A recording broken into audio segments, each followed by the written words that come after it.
Thanks for coming on and recording with me, man. Jake, good seeing you, and thanks for having me on. This is awesome. So you are a financial advisor with Northwestern Mutual in Summerville, specializing in financial planning and life insurance, helping people build real financial security, mostly through relationships and referrals, not cold leads. Do I have all that correct? You absolutely do. Yeah. Okay, you can steal that if you want at any time, I copy love and I love paste for, that. for an That's intro for you. that's that's But great. So I want to start with just talking about the parallels between financial advisors, loan officers, and realtors. I have so much respect for all the people in our industries. They get into it and they don't know where their income is going to be coming from. It's based solely off of their own production. So my first real question is for these people who don't have a base salary, no clients unless we go out and get them. What's the one best financial or investing practice that they should be following?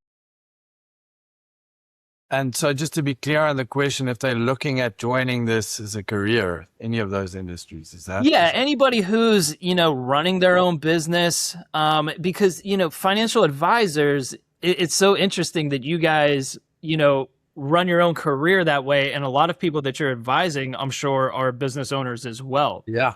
So for people who don't have that salary W-2 paycheck coming in, I'm looking for just like basic money advice that they should be following or investment advice that you have for them. Yeah. So the first thing that I would say is before starting the business, make sure that you have a rainy day fund in place. Based on how you're expecting to generate revenue, whatever that industry is. So let's say you're going into the financial services or real estate industry and you're not expecting to make a meaningful income for potentially 6 to 8 months, make sure that you have the expenses covered to be able to do that. I know it's not always possible, but that would be my recommendation number one. The second thing I would say is if you're the main breadwinner for the household, make sure that you have the support of your spouse going into this and that they are very clear on the expectations that things might be a little bit stressful for those first few months.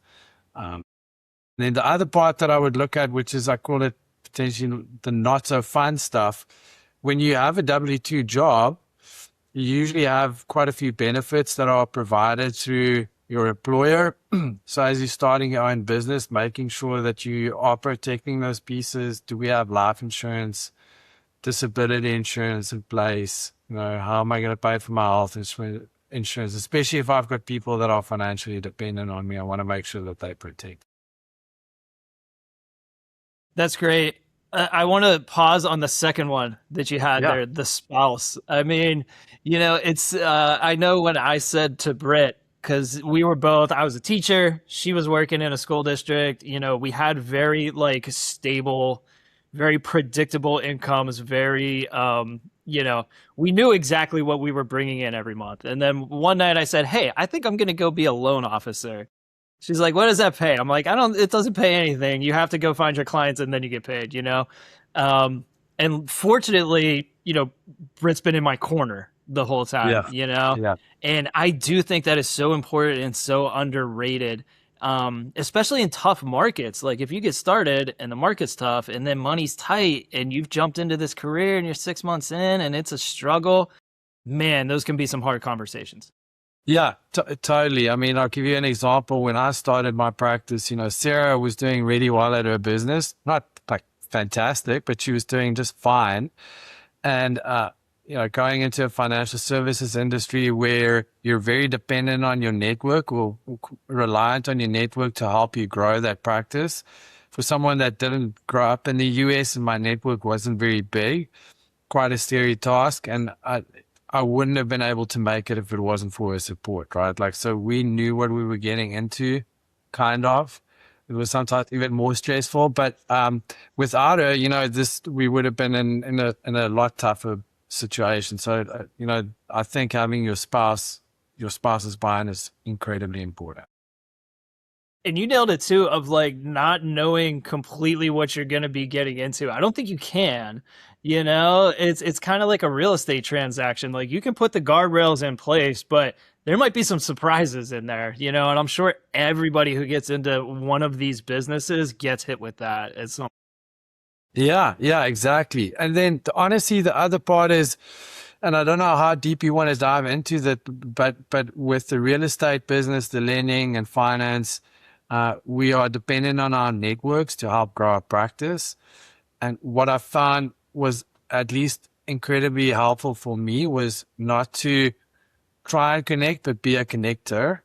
And that helped me a ton. So that's how I kind of grew my business is connecting other good people with each other, and organically they were starting to introduce me to their networks as well. And that helped me a ton in growing a really successful practice with people who value me because that I was helping them grow their businesses. Let's definitely dig into that a little bit more because, just for people listening, like Al and I, we know each other. We're in the same community. We actually do some networking together. We just started a network of small business leaders based in our church that we go to together. But you've done such an incredible job of like getting in our community, and we live in a big community. But I don't know, if all the people in our neighborhood, you might have done the best job, even better than the realtors that I know, of like everybody knows who Al is. So walk me through that a little bit more of how you're saying you connect other people and how that helps you. Yeah, yeah, it's for me it's a lot of fun seeing other people succeed. So that to me, like I feel I'm very much a firm believer of a rising tide raises all ships.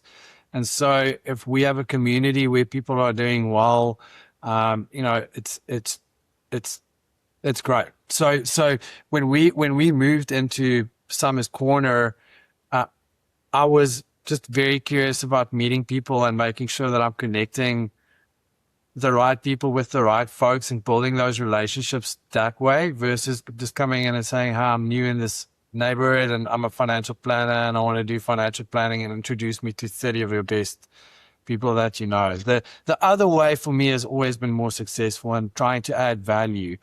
And it's not necessarily an instant result, but long term it's definitely paid off. I see it literally on a daily basis in my practice when I'm getting introduced through estate attorneys or accountants or real estate folks or folks in lending to potential clients because I connected a real estate guy to someone in the legal space to could help sign up contracts, or a lending person to someone in the legal space, or a lender to a realtor, right? Or an accountant to a business owner.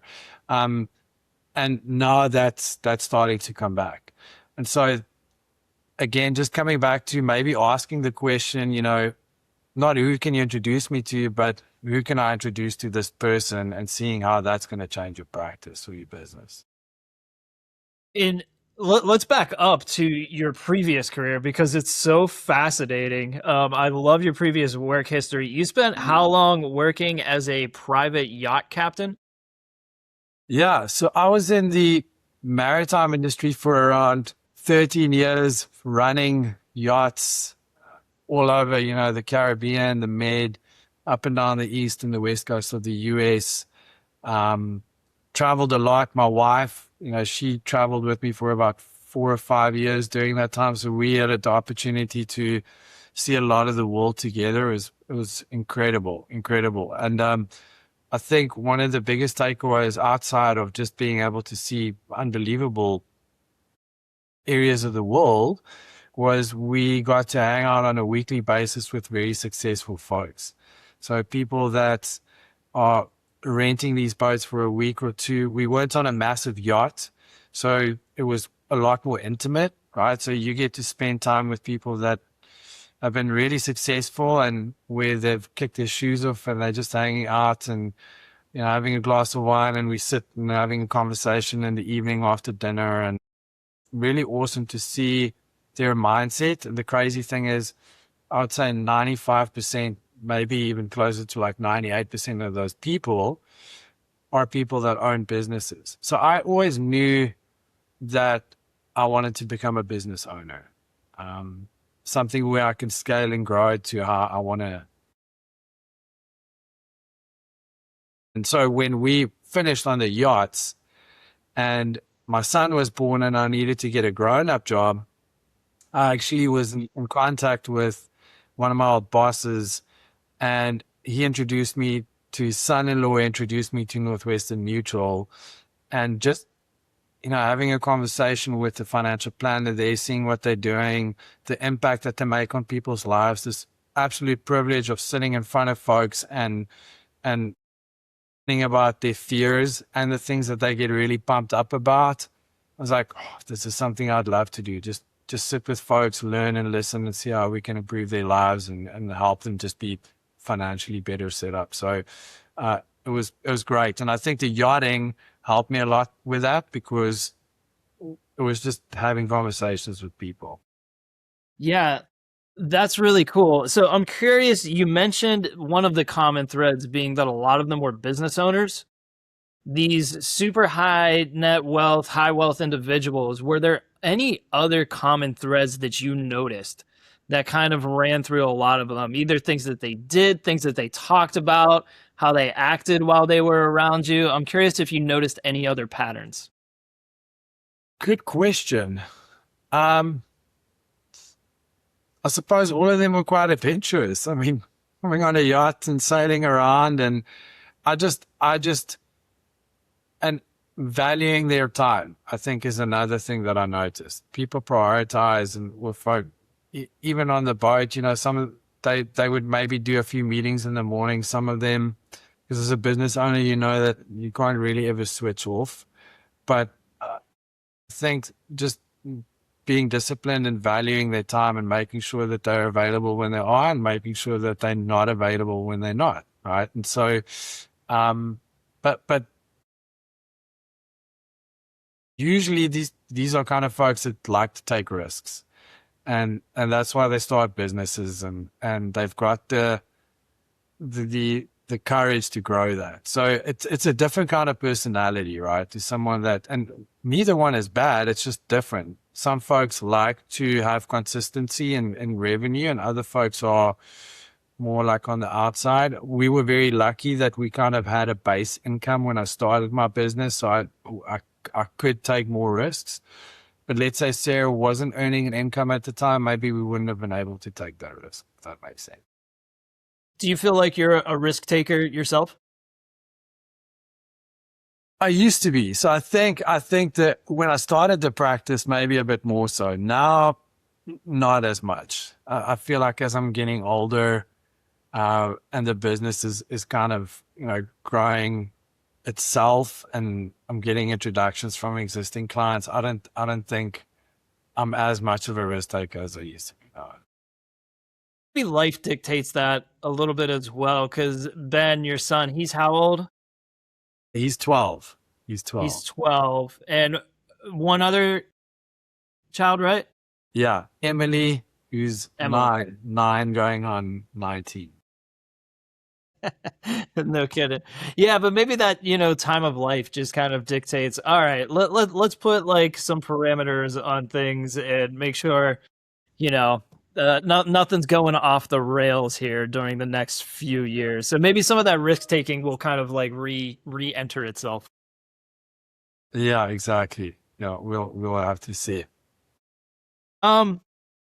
Take me back to the first year or so. We make this hard transition from yacht captain to being a financial planner. Where'd you find your first few clients? How did we get this business off the ground? Networking opportunities looks different for different folks. For me, it was about building a network with people that have the same passions as I do. I just felt like it was easier to create conversations from that. So I started a dad's group in my old neighborhood up in Northern Virginia, where we could just hang out and talk about the things that, honestly, how to become a better parent. And I met a lot of really cool folks there that were business owners or, worked in really cool jobs that were going through the same things that I was as a parent, as a young parent, and I could relate to them with. And so when, I asked them to sit down and have a conversation, it was really easy. And so I would encourage folks, if they're looking to build out a network, to find people within the same passions as them. I used to play golf once a week, and I'd unfortunately be that fourth guy with the other three people. But by the end of 9 holes, we usually got along really well. And tell them, like, listen, I'm building out a business. I'm not asking you to become a client, but at least can we have a conversation? And then worst case scenario, would part ways as friends, but then at least for future reference, you know what I do. And usually just because of the awesome work that we do in our industry, there was 1 or 2 different talking points that they wanted to address, and I could help them. You see, organically, referrals just started to come up. But that's how I grew my business, was more looking for introductions to people that are in the same, interest and lifestyle that I might. How's your current golf game? It's terrible. I feel like it's just gotten worse, honestly. Yeah. But no, it's I still love it. I'm actually playing this afternoon. I'm playing a Thursday night league. And that's another cool thing, making friends and your circles where you're passionate about stuff. You meet people, like-minded folks, and honestly, a lot of those folks have introduced me to some really cool clients. Just because they know what I do, we hang out quite often. And I get a phone call, hey, Johnny X has said you're in finance. I'd love to have a conversation with you around the business or my family. Yeah. I love that. Finding the like-minded people is perfect. Yeah, we got to get out on the golf course, man. We've put that off for too long. Yeah. So we got to figure that out. But back to the financial advisors. What do most financial advisors get wrong about building this type of referral-based business? Where do you see a lot of the young I shouldn't say young, but early in their career financial advisors getting tripped up as far as the referral-based business goes? It's a great question. And I would say a lot of them do networking and not connecting. And what does that mean? So networking is going to these, whatever network group you can find on Facebook or, wherever you go, whatever platform you use, and just going out there to shake hands and kiss babies and talk to people with no real intention of becoming a connector or creating a value add. And so, like, there's a lot of coffees and lunches and meetings that don't lead anywhere because they're not necessarily meeting with the right people. And it's more a numbers game than a value add game, where I feel like, coming back to the connecting piece, if I'm meeting with someone like yourself, who's a lender, I would love to connect you with, we would probably have a conversation. I'd be like, dude, I need to introduce you to X, who's a real estate person. I need you to introduce you to Y, who's, and the legal aspect that can help with setting up contracts. I've got a great CPA. He works with folks that are, mainly moving to this area. And I think he could be a great resource for you for folks that are moving here, that's looking for a counter that potentially wants to buy or refinance a house. And automatically, Jake's going to be like, oh, I need to send this guy the clients that are coming to me to buy a starter house to sit down and help them with their financial planning. Versus if you're just a network, I'll meet you at a network opportunity. You're like, hey, I'm Al. We need to meet for a coffee. What do you do? Jake is not necessarily interested in financial planning today. Okay, that's cool. And then that's an hour of nothing. And that relationship, because I didn't offer to add value, is not going to really go anywhere afterwards either. So I would say making sure you're a connector and not just a networker is really important, especially as you start the practice. I've been going back through. It sounds like you've definitely read this book, How to Win Friends and Influence People. And it's so much focused. Yeah. Yeah, it's a great book. It's a great book. I have not read it. I listened to the audio. Oh, perfect. But it's so focused on, people focused on themselves. As soon as you're asking somebody, how can I help you? How can I connect this person, from here to here?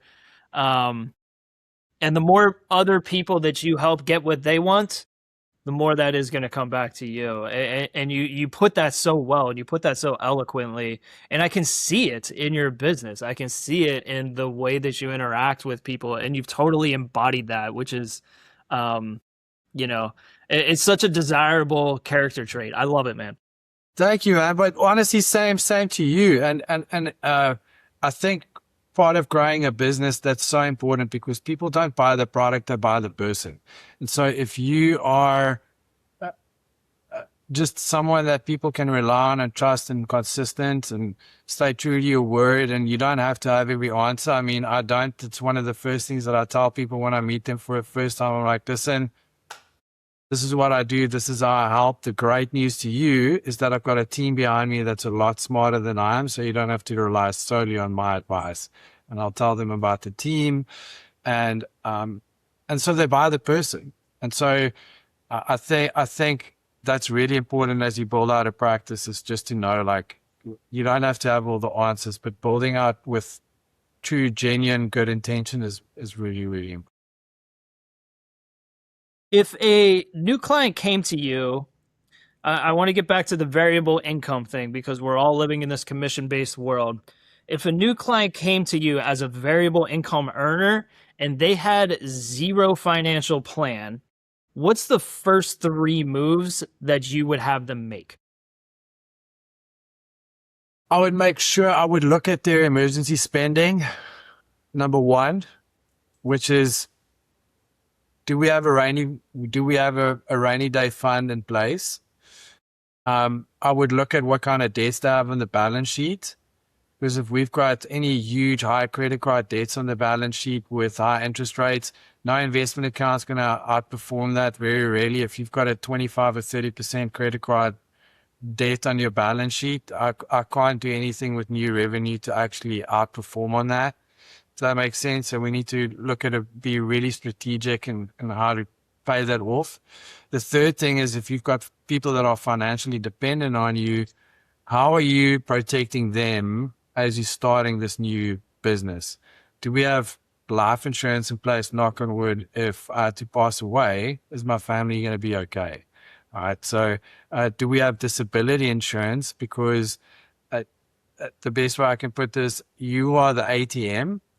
And if you had an ATM in your basement, definitely you're going to be insuring that thing if it's printing out 100, 200, 300K a year. So why wouldn't you do that on yourself?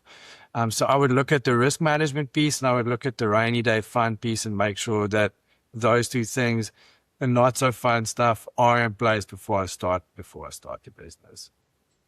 Can we dig into the credit card aspect? Because this fascinates me, and I always find it really interesting as a loan officer. We see people's entire financial picture. We see all their debts.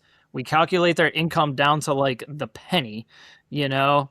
Um, and we see their credits. We see how much money they got in the bank, like the full picture. And some of the things that blow my mind is the credit cards. Um, Credit cards are at an all-time high. I forget the billions that's out there in credit card debt right now, but it's astronomical. I just saw this stat. Coachella, the Yes. Yeah. music Yeah. festival. That music thing. Yeah. I forget the number, but it was something crazy. The number of tickets that were purchased on financing. So Coachella apparently has like their own financing system, and they're charging like 25% to borrow this money. It was like 60% of tickets purchased were purchased accumulating this 25% interest. Something crazy. But do you see a lot of clients coming to you where they might be high income earners, but they have this out of control credit card debt, or somebody that's kind of like mixed up in that world? What can they do to get out of it? Yeah. I call it lifestyle creep. So some folks, you think about people earning a high income and they must be doing well. And a lot of the times their expenses are rising with the income. And it's scary because then, if you lose your job or something happens, now your debts are significantly higher. And where do you we get the capital to fund that. So we do see it. And then I've got folks that are making meaningful income, but they live below their means and they're just unbelievable savers. And it comes from building a really good habits. And that's why I feel like if you haven't sat down with a financial advisor to build a plan and a strategy to attack those things, you should definitely have a conversation. I'm not saying you have to work with them, but get with the financial planner and build out a strategy. One of the first things that we do, and if it's okay with you if I share, it will take 5 Please. minutes. We look Yeah. at the risk management piece. Risk management is, knock on wood, if something had to happen to us, are we protected? Do we protect our income stream?